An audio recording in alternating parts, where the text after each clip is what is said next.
Now, I don't know about you guys, but trivia games are just not for me. Whenever I play them, I just feel like I don't know anything. Of course, I'm going to lose the game, and it's just no fun for me. Now, maybe you have some people in your family that, they're the same way. Maybe it's the youngest one in the family. Maybe it's just mom or dad that just don't know much and they just don't want to play trivia games, which cuts out a lot of really, really good games that you can play as a family. So what I'm here to do today is actually recommend a game that's perfect for that family that hates trivia games. I know, right? The name of the game? Wits and Wagers. Now, Wits and Wagers is a pretty cool game. We just got it in not too long ago, but it's definitely a popular game. They've sold over 1 million copies so far, and they've actually moved on to the Deluxe Edition. Now, if you've played Wits and Wagers before, the Deluxe Edition is really no different than the Standard Edition. It just kind of has some upgraded pieces on the inside. Wits and Wagers is for 8 and up, but it can really be for anybody in the family, including the youngest one who just wants to just write down random answers. Because that's the cool thing about this game, is you can write down random answers and you can be right. Now, yes, this is a trivia game. It is going to ask you specific questions. But you do not have to know the specific answer.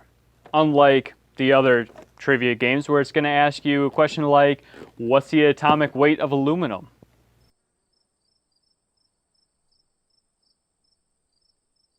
Basically, all you have to do is you have to be the closest one to the exact answer. So, for example, one of the questions is going to ask, how many pounds is the heaviest sumo wrestler? I don't know what the heaviest weight of a sumo wrestler is. I'm sure you don't. But you want to know what? The kid that's going to think, hey, 5,000 pounds, why not? Well, guess what? He might actually be right. You want to try and be the closest one to it.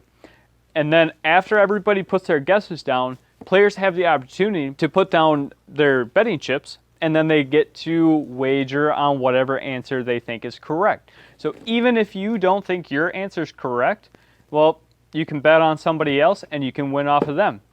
Now, for those of you who find this game to sound pretty interesting, just keep watching the video. I'm about to explain how to play it, what's inside the box, and just a few differences between the Standard Edition and the Deluxe Edition. But if this video doesn't interest you that much, well, why don't you comment below, tell me what games you guys want to play, and I'll be sure to do a review on it. So, let's get into it.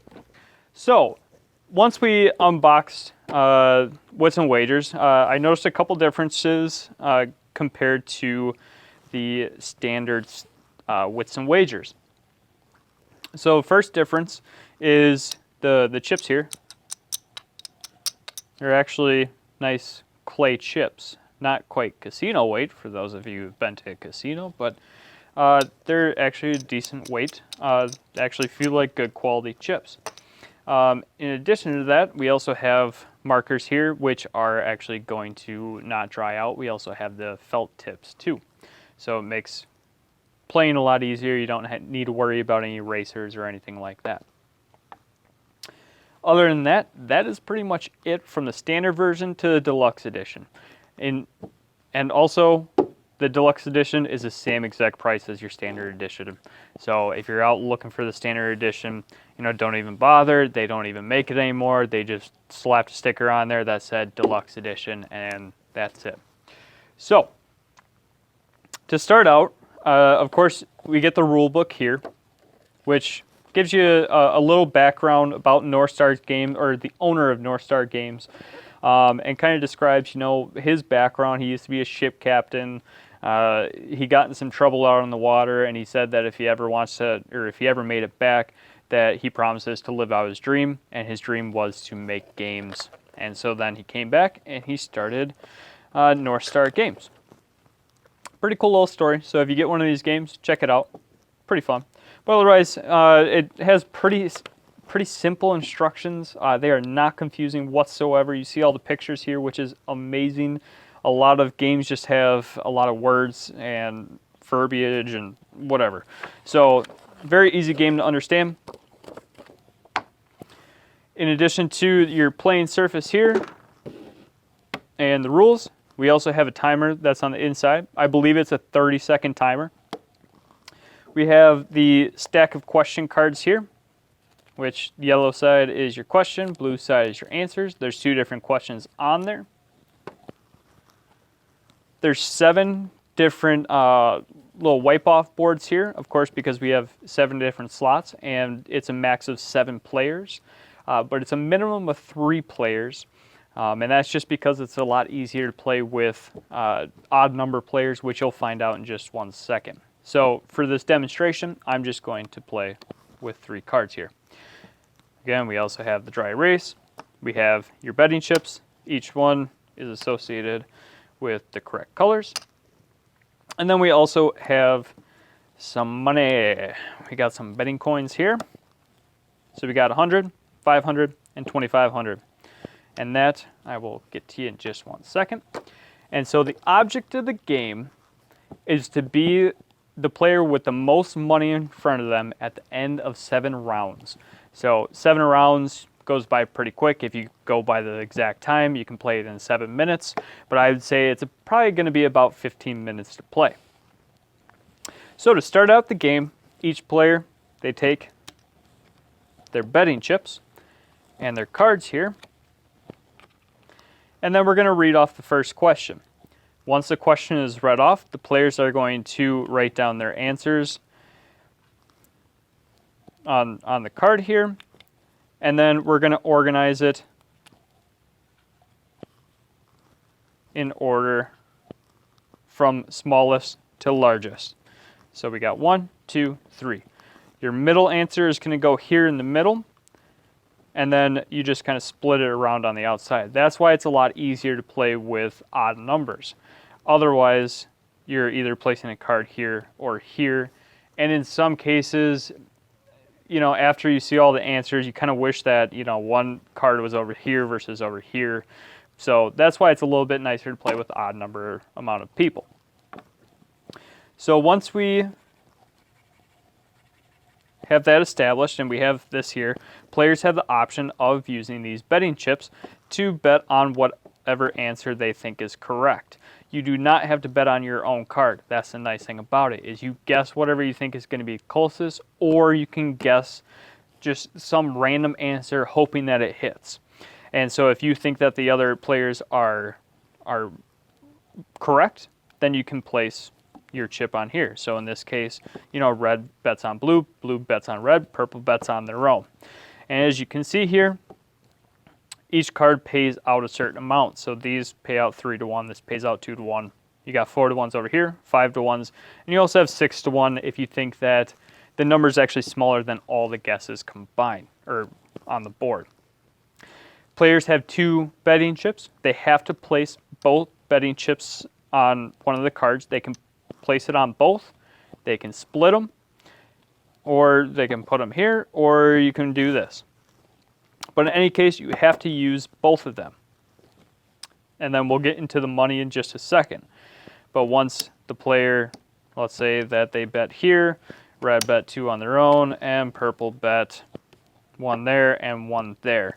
Let's say that blue was the winner. Each chip is worth 100, and so purple, paying 3 to 1, would get 3 white chips. And then blue, since they bet two of their betting chips, they will actually get 600 back. Okay? So let's play a little example around here. The first question is, in feet, how long was the largest whale ever recorded? Okay? So I'm going to write down my answers here. Okay, so once all the players have their answers written down, they put their cards face down on the mat, and then once the 30 seconds is up, then we're going to flip these cards over, and we're going to put them in order from smallest to largest. So 60 being the smallest, 72 in the middle, and 100 over here on the end.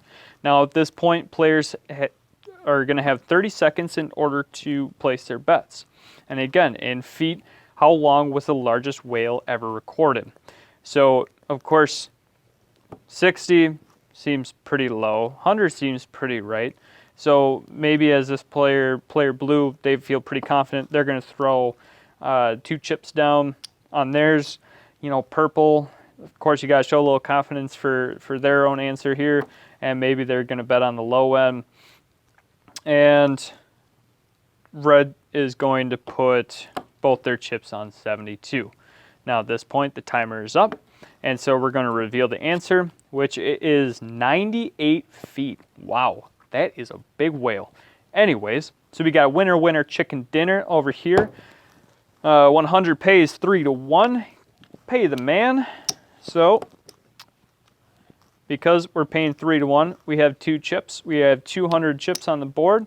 Easy math, 2 times 3, we got 600. So blue takes 600, and in addition to that, because they had the correct answer, he also gets 300. So we're going to be taking home 900 bucks to mom tonight. She is going to be a happy lady. All right, so we move on to the next round. Players are just going to erase their cards here. And we move on to the next one. Now, like I said, you want to be the one that has the most money at the end of 7 rounds. So if that was round 7, blue would have won. There you have it, folks. That's Wits and Wagers. It's a pretty fun game all around. I have no complaints over it. The only complaint that I ever heard when I was looking up reviews on it was that usually when people start winning at the beginning of the game, like you kind of saw in the example, that it pretty much dictates what's going to happen for the rest of the game. I can tell you that that's not true from a game that I've played in the past where I kind of wanted to give the other player a chance, and so I put all my money down, and I ended up losing everything, and their bet hit, and they won the entire game on round 7. So depending on how the game swings, you know, it can go any way that you want, but it's a great game for really all ages. It says on the box that it's for ages 10 and up. I think it's a little bit too high just because, you know, you have those little kids that love just throwing out random guesses.